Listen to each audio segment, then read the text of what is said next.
struggling to market to your ideal clientele with old branding that worked for you years ago? This branding gap is playing a huge role in your current client conversion rate, and you may not even know it. We've heard it all before. My website doesn't matter that much, or I'll get to it eventually, but years go by and yet you're still asking the same question. Why am I still working the same weddings at the same price point with no growth?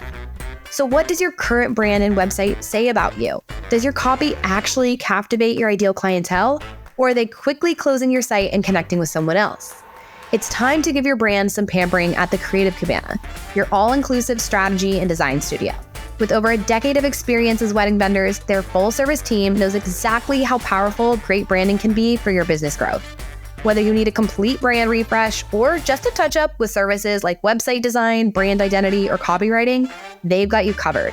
And for filmmakers out there, they also specialize in logo animations so that your film can feel that much more elevated. This is something I just invested in, and it's brought an entirely new look to my films. So you poured your heart and soul into your business. Now it's time for a brand that connects with your customers on every level. Visit their website today and use our discount code WGY300 for $300 off your first project at creativecabana.co. Welcome to the We Got You podcast, a network curated for wedding photographers and filmmakers that dives deep into the strategies and tactics to transitioning a side hustle in the wedding industry into a full-time, thriving career. We're your hosts, luxury wedding filmmaker Emma K. Films and luxury destination wedding photographer Hannah Brook Photography. It wasn't too long ago that we picked up our cameras for the first time, having absolutely no idea where it would lead us. Years later, we're traveling the globe for beautiful destination weddings, build our dream lifestyles, and run multi-six-figure careers. It didn't happen overnight and it wasn't easy, but it is attainable and so worth it. And we're ready to teach you our strategies. Covering a variety of topics from both our firsthand experiences and reputable guest speakers' insights crucial for business growth, we're exploring the art of marketing within your niche, discussing effective ways to attract and retain clients, leverage social media, and build a strong online presence, and so much more. We're not shying away from talking through the challenges of the wedding industry and offering realistic solutions to navigate them successfully. We emphasize the importance of networking, establishing meaningful relationships with clients, and continuously honing one's craft to stand out in a competitive market. This is the We Got You podcast. Hello and welcome on another episode of the We Got You podcast. I'm so excited to be chatting with you guys Monday morning. I hope you're having a great start of your week and also a great fall season. It is so crazy how fast this year has gone. I feel like just yesterday we were in the middle of June, July weddings, and now we're prepping for all the holidays, which is just absolutely crazy. But if you are slowing down and maybe getting out of your wedding season, I know that a lot of people here on the West Coast are slowly moving from busy season to slow season, and a lot of people on the East Coast are jumping back into their busy season and working a lot of weddings. But regardless of where you are, I think that today's episode will hopefully be applicable to everybody in each stage of where you are in your business. So today it is just me on here. If you're watching via video, you can see that. But yeah, it's just going to be me on here today, and we are going to be talking all about the top 5 mistakes that you might be making when responding to an inquiry. And this could really, truly be applied to if it's somebody who ends up ghosting you, if it's a dream inquiry that doesn't book you, like what are those common mistakes that we're seeing? And then what are also ways to combat that? How can we fix these mistakes so that those clients that are coming into our inboxes are then signing proposals, paying retainers, and choosing us for their wedding day? So I just wanted to go over the top 5 that I feel like I have seen and I myself have also done in the past, which has led to clients not booking me as their wedding photographer, things that I've learned from, what I've done to change and improve, but then also through mentorships and through experience and talking with other people in the industry, what other common things that we're seeing as well. The first one I wanted to talk about, again, this is going to be the top 5 that I see, that I have experienced, that I think a lot of us know, but then kind of diving into each one individually. The first one is when somebody inquires with you, say it's on your website or even a DM, or they get into your inbox, regardless of how they're inquiring with you, it is sending over too much at once. I think that this is very easy to do, and it's very, very, very easy to do in your first couple of years, especially running a business, because you're so excited. You have been creating and crafting a business and feed, curating your work, looking for that dream client. So when they land in your inbox, you're so excited that you just give them everything at once. Not only are you saying like, oh, thank you so much for reaching out to me, you're also, so excited about your big day. And then you're also making that connection point with them on a personal level, and then sending them a pricing guide and, hey, here's the next steps. And you're just doing it all at once.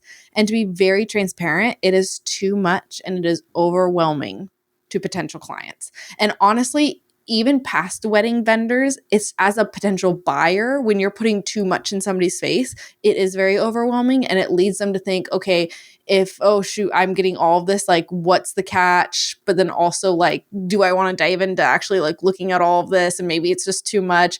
Like a relationship. You don't want the clingy boyfriend. You don't want the person who's clingy, who needs to be all up on you 24/7 and chatting about everything all the time. You want to have somebody who, when you are inquiring with them, this is the mindset of the buyer, when you are getting into somebody's inbox and you're like, hey, I'm inquiring with you for a service, you want somebody who can confidently, professionally, yet personally lead you through the process of booking them, not give them everything at once. So the first thing I would really say is hold back the excitement. I know how so exciting it is to get your dream clients in your inbox, but instead of sending them everything at once, send them a thank you. You're excited about their wedding day. Make that connection point with them, whether that is if they shared a Pinterest board with you and you've looked through their Pinterest board and you see that your style really relates to what they were hoping for. But maybe they've talked about how they met, how they got engaged, the proposal story. Maybe that's their wedding venue and it's somewhere that you've been dying to shoot at or you have shot at before. Make those personable connections in that first email so that you're feeling like you're connecting with them on another level. They are feeling like, okay, I'm already getting to know you. Like that's that little piece of them is like, oh, I'm already getting to know them. I want to continue this conversation instead of leave you hanging. But hold off on the pricing guide. Emma and I have done multiple episodes, and even in our coaching program talked a lot about the right timing to send a pricing guide, how to format that and everything. So we're not going to get in that today. But your first response to an inquiry should never have their pricing guide in it, because again, it is too much. When you think about even on an Instagram caption, if that Instagram caption is really, really long, chances are you're not going to read the whole thing. It's the same thing when it comes to your response to an inquiry. People have an attention time span, and you don't want to lose track of your potential buyer in all of the information you're sending over. So send over, I'm excited about your big day. I'm so grateful you guys reached out. Like, that proposal story is literally a Hallmark movie. I'm so excited to hear more about it and connect with you guys over the phone. Would it be easier if we were able to hop on a call in the next 2 or 3 days, or should I send you over a pricing guide via email? Don't send everything at once, but really still make that personal connection, which leads in the next one that I wanted to talk about, which was responding as a business and not as a personal vendor. I think that's a huge mistake that some people will make as well. And I think that this one is almost like really hard to get out of, because drawing the line is such a dependent on each person. You don't want to be responding as a business, uptight, no connection. You want to show that you are, yes, a wedding vendor, but you're still personable. You are still a human behind this business. I think a lot of us too, when we get ghosted, we get frustrated of like, don't they realize like I'm a human? And so that's what we want to really put in that first response to an inquiry. We want to show we are human too. We want to, again, with that response to their inquiry, make a connection point, connect with your potential buyer, find something to relate to or that they can relate to with you, and still keep it professional. You want to make sure that there is some kind of connection, because remember, when they have landed in your inbox, this potential buyer has looked at your feed that you have beautifully curated. They have read your captions. They have seen your website. They have seen your stories. They know what your work looks like. Chances are, if they're in your inbox, they already know your photos are up to par. They know your video is great. That is something that they're already wanting to work with. Now, if they were like, hey, take my money, I'm ready to sign right now, perfect. Chances are we don't all get lucky enough to get that kind of email. And so what they're looking for is, can I connect with you? where's that other half of what I am looking for? I know your work is great, but do I want to spend more time with you than my husband on my wedding day? Because in all reality, we are there with our clients 24/7 and we spend more time with them than they do with their significant other. We're there from them getting ready all the way to the party. We are there walking them to their first look. We are there helping them with their, the bridal portraits, the bride and groom and groomsmen. We are there every single step. So you want to make sure as a buyer that is somebody that you're willing to have with you there 24/7. So if you're responding very stiff-like or too businessy or too, some may say, ChatGPT, they're not going to get that other piece that they're looking for in that response, which is going to lead them to not want to continue the conversation. And then that's where we fall into the, oh, but don't they realize I'm a person behind this business and I'm so frustrated they ghosted me? No, it's a very likely reason that sometimes people ghost you because they don't feel like it was personable. They just felt like they were another email in your inbox. They felt like you made a template, slapped it on there, put their names on it, sent it to them. And so why do they need to bother with a personal response? So when you are being personal and creating that connection in an email, you are invoking a response. People will respond when they feel like there is something that they are called to respond to. If they are relating on some point, if they connect with you on some point, that is almost a human instinct that you can't help but not share and want to respond to. So by being able to do that in the response to your inquiry, you're already invoking that response in them, even if they don't know it or not. They're wanting to respond because it's something that they feel like they can talk about or talk on. And let's be real, people love to talk about themselves. So being able to connect with something that is in their life or on their inquiry form to you is going to be major. Also, another piece of that, the third thing that I think that people make a mistake is on the other end, being way too excited, too hype girl, stoked, 100 exclamation marks, all caps, can't wait, gotta be there on your wedding day. Because to be really honest, and I know I just stuttered, but that's clingy. And I think all of us cringe a little bit when we hear that in our heads of oh my gosh, I can't wait to meet you. All of us are like, oh God, I don't want to sound like that to somebody who wants to book me for $12,000. I want to be professional. I want to be confident. I want to not feel like I need to be your BFF and send you texts at 2 a.m. because that's not what a $12,000 vendor is going to be doing. So while we talked about you don't want to be the stiff, same response to everybody business, you want to be personable. You also don't want to be over the top when it comes to I'm your BFF, because in all reality, you're not. You are their wedding vendor. You are somebody that they are trusting with a lot of money and very, very significant amount of memories. That is something that if you mess up, that's a big deal. And so it's not just someone that they're wanting, a best friend, and that's all I need. Again, they've seen your work, they want that connection, and they need to build that trust. And so being able to be professional while still being personal is going to continue to build that trust. And you have to remember, we are professionals in this industry. Chances are they've never done this before. And even if they have been married before, getting married to someone different, getting married in a different location, doing all these things over again is going to be still so difficult and so much to do that they're going to need to find those people that they can trust in the industry to delegate to. And again, they're wanting to reach out to build that trust, to have you guide them in this new chapter. While you have to be personal and everything, again, you are the one who is going to continue to take them and move them along to their engagement photos, move them along to their wedding day, get them ready for family photos, get them through family photos, get them through the first look, get them through these pieces of their wedding day. Whereas if you're super, super giddy and super hype girl about it, it kind of comes across of you're over eager. And in that case, what are they missing? Is this your first time doing it? You're so over eager, you're trying to land the gig. Maybe this is your first time charging $10K. Pretend like you charged $10K to every single client in the past and approach this next client with that mindset, the confidence in your business, back yourself, and they will be able to read that and see that as trust and guidance for what they are needing when booking a vendor. So again, reminder that being professional does establish your credibility, and being and keeping that professional air to you when you are responding to emails. And again, it's crazy because I know this is just about the response to an inquiry email, but so much can come across in that response, how you're using your punctuation, how you're responding, what words you're using, what information you're sending over. That all matters so much because this is that first touch point you're getting to actually interact and have a conversation with your clients. This isn't just them looking at your stuff at their leisure whenever they want to. This is now you are engaging them in a conversation. This is your very first time getting to have that touch point. So everything matters so much. So again, the first thing that we talked about was sending them everything at once. Don't do that. Make sure that you are guiding them through this process.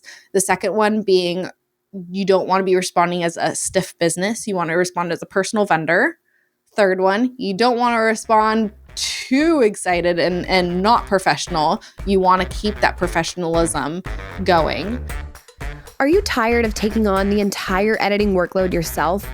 Are you tired of staring at a screen for days on end, feeling burnt out and creatively exhausted? Maybe you've been searching for an editing company for months now, but you can't seem to find one that can truly mimic the high-end quality of films you're looking for to deliver to your clients. If this sounds like you, we couldn't be more excited to introduce to you our friends at Wonderlust Videos. Wonderlust Videos is a post-production service for wedding filmmakers with over 10 years of experience and has served over 700 clients to date.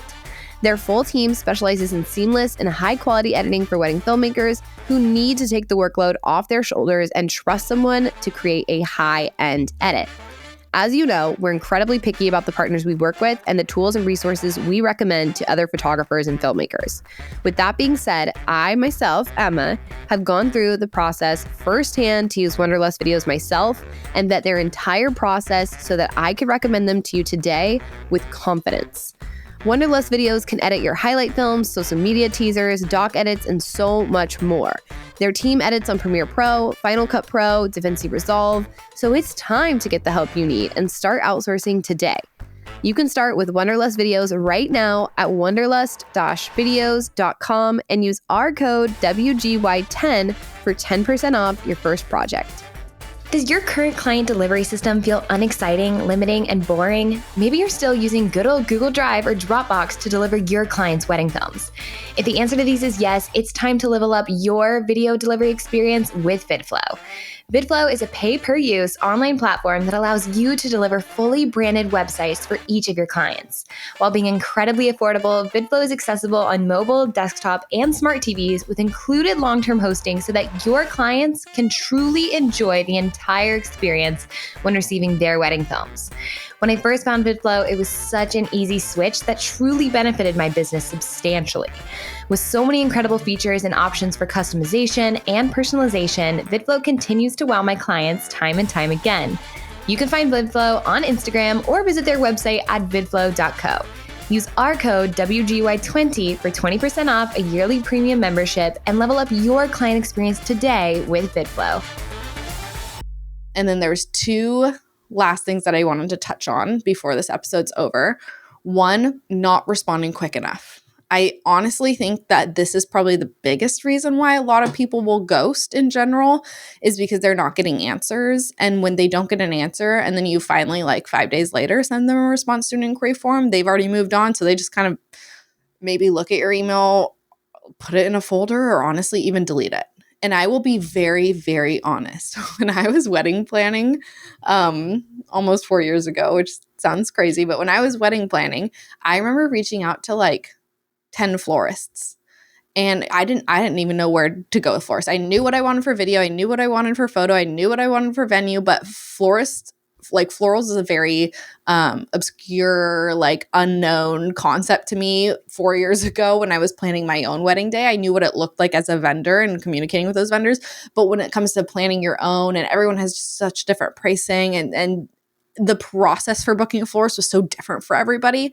I remember reaching out to 10 different florists, and I got probably the couple that responded to me within the first 48 hours. I absolutely filled out their forms, responded to, but then I got so tired of filling out the forms because a florist needs specific details. It's not just, oh, how many days do you want? Here's my pricing. It's how many bouquets are you needing? How many boutonnieres are you needing? How many tables are you planning to have? Are you wanting them to take stuff back? And all these questions that you might not have the answers to. So I honestly, genuinely, in the middle, wedding planning, only had the brain power to respond to several of them within the first 48 hours. After that, if people took too long to get back to me, I was like, you know what? I'm already tapped out. Like, I don't have the energy to continue to like work on this. I was working on that 3 days ago when I was mindset in the floral piece of our wedding stage.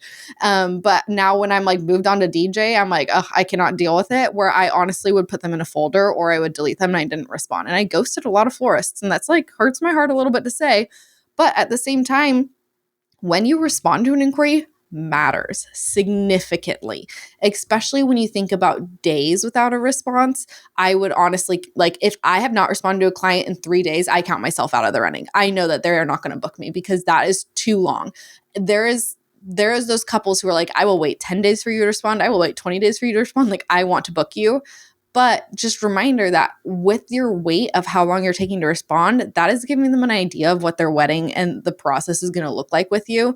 People who are, again, paying 10, paying 15K for their wedding day want a vendor who is going to be professional, quick to respond, easy to work with. They know what they are doing. They don't need to be checked in on. They don't need to double check things because you are on it. You are a step ahead of your clients, which is what we're all trying to do. Like, that's why we have FAQ pages. That's why we are answering emails the way we are. We're trying to answer questions before our clients ask them. But if you can't even get that email out to them to even start with, they've already started in the negative when it comes to questions and question marks on your business. So create some email templates. This is a couple things that I've done to make my life easier when it comes to responding. Create email templates that leave room for you to be very personable with your response to an inquiry. So I have an email template. I have 2 email templates, one that is for planners, one that is for brides and grooms, and it kind of just the bones of what I have for the response to an inquiry. For my wedding planner, it's more of a bone structure. It's not as much because planners need information. They need it now. This is what exactly they're looking for. I'm sending that pricing guide to them, which again, we won't get into that or anything. But when it comes to my couples, I have an email template that is basically like thanking them for reaching out to me. I'm really excited about their wedding day. And then it leaves room for me to then specifically for that couple, dive into their inquiry form, look at their Pinterest board, read about how they met, and find those connection pieces. Whether that is the venue, their story, their Pinterest board, and maybe they've left none of it open, and that's fine. There's some couples who don't fill out forms all the way or don't put detail into the forms. Go on their Instagram, go onto their social media, find out more about them so that you're able to respond and build that relationship from the jump. Because again, if I'm not sending pricing, I'm wanting to build that connection so that they are having a reason to respond to then get the pricing and be guided in this process of wedding planning. But again, I know earlier we talked about, don't make email templates where you just paste somebody's name on it. Not at all. This email template that you should have for an inquiry response needs to be something where it is just some bones, and then you can fill it out and be very intentional with who that couple is, with responding to a specific couple instead of just it being another email response. Another thing too for responding quickly, making sure that your Honeybook is linked with your email so that, and I know that everyone's Honeybook's linked with email, but make sure that like when an inquiry comes in, it's not just going to your Honeybook, but you've linked it to where every inquiry is going into your email. That has saved me so much time, and that has been very quick for me to be able to process when an inquiry comes in and I can instantly see it in my inbox and Honeybook. I know I'm not missing it. The notification, I can instantly see it and I can respond very quickly. And tied to that is making sure that your Honeybook notifications are turned on. So make sure your Honeybook notifications are turned on your phone. So that when you get an inquiry, even if you don't have time to respond to it right then, you at least know it's there so you can prioritize what you're doing around that inquiry so that the second you're able to get back to your computer or you're able to get back onto your Honeybook on your phone or whatnot, you can respond and you can be prepared.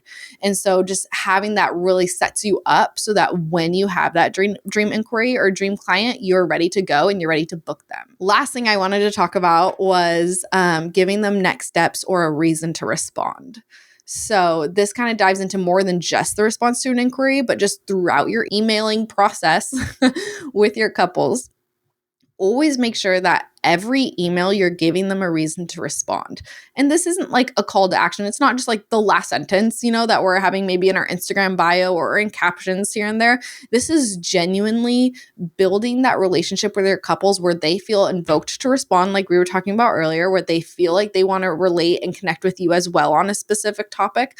But also like making sure that you're guiding them through the steps of like, maybe you're responding to an inquiry form. In your first one, you're saying, hey, I would love to continue talking and like figure out the perfect package for you. Can we hop on a call? Give them specific dates of these are dates I'm free for a call. Or maybe if email's better, I can send you over an investment guide via email. I do offer that to my clients too, because I know that not everybody can hop on a call and not everybody wants to be on a call, and I respect that. But giving them those steps of, okay, even if they're not wanting to hop on a call, you still have a step of like, here's the next thing that we could do, so that you're really making sure that you are hitting all of your ideal clients and in every single way able to serve them, whether that is via email or whether that is hopping on a call. After that, after they've said, okay, maybe hopping on a call is best, or hey, send it over via email, then, giving them dates for a call, figuring out time and date, making that happen quick. Again, punctuality is everything. Sending them that Zoom link. Once they've gotten your pricing and everything, share with them how to save their date. Hey, here's the next steps. Like, I would really love to lock this in for you guys. Wedding dates are kind of going by pretty quickly for 2025 since we're less than a year out. I'd love to make sure that this is saved for you and that nobody else takes this date. And then also, I love putting at the end of my emails, like, can I help answer any questions for you? A lot of the times, like, I think small wording makes a very big difference. But a lot of times will see people say like, what questions do you have? And sometimes that can be very like, tell me, what questions do you have? Like, give it to me now. And a lot of people are like, I don't know. Like, you just don't know what you don't know.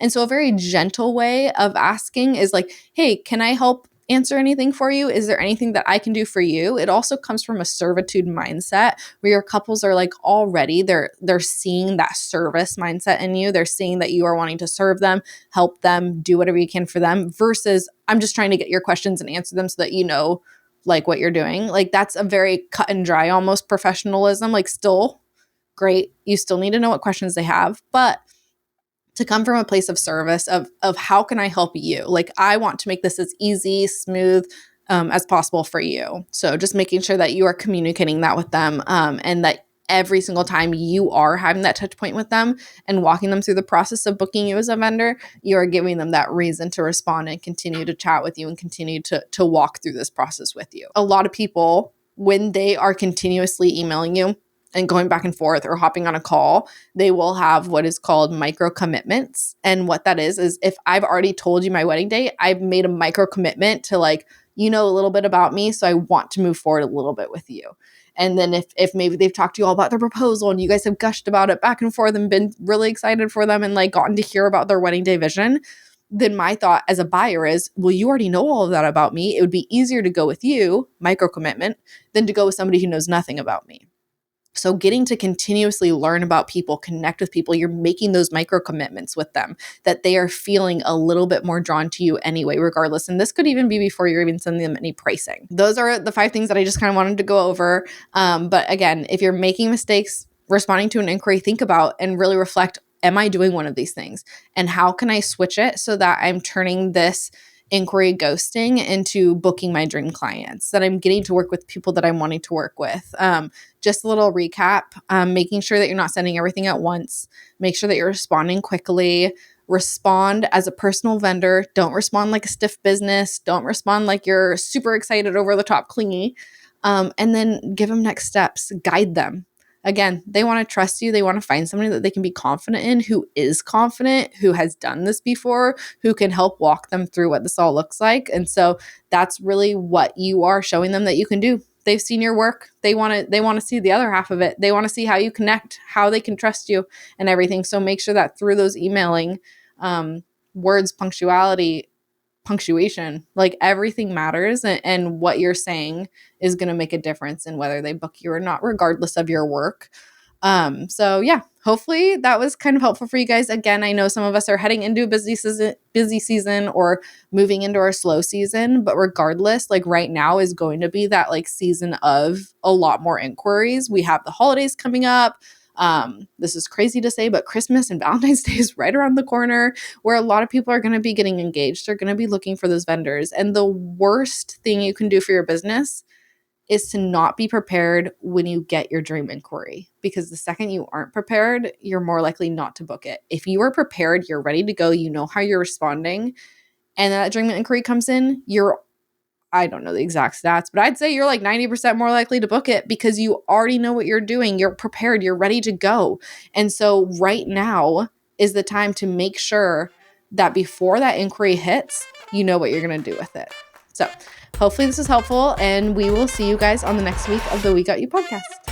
Thanks for listening to another episode of the We Got You podcast. We would absolutely love it if you could take an extra minute to leave us a review and let us know what you think. DM us a screenshot of it and we'll send you a coffee on us.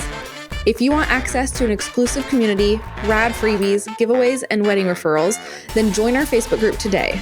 Also, if you aren't already, subscribe to our YouTube channel and make sure that you're following along on Instagram at WeGotYou_podcast to stay up to date.